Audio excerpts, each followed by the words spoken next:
In this video, I'm going to show you how to convert Canadian dollars to US dollars in Wealthsimple.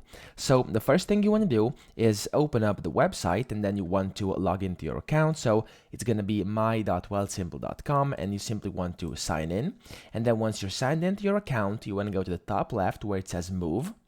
And then over here, in case you have a trading account, which unfortunately I do not, but if you do have a trading account, you will see an option over here next to these, which says exchange CAD and USD. So once you see that, you want to click on that, and then you will have to select if you want to either go CAD to USD or USD to CAD. And then after you do this, you'll have to choose an account and the amount, press continue, confirm everything, and basically just submit your conversion request. But before doing this, make sure that you know what the conversion rates are. So of course, check those. It will also display over here once you click on that. So make sure you're okay with that. And after that, you can simply convert. So I hope this video helped you out. If it did, please subscribe to the channel and help me out as well.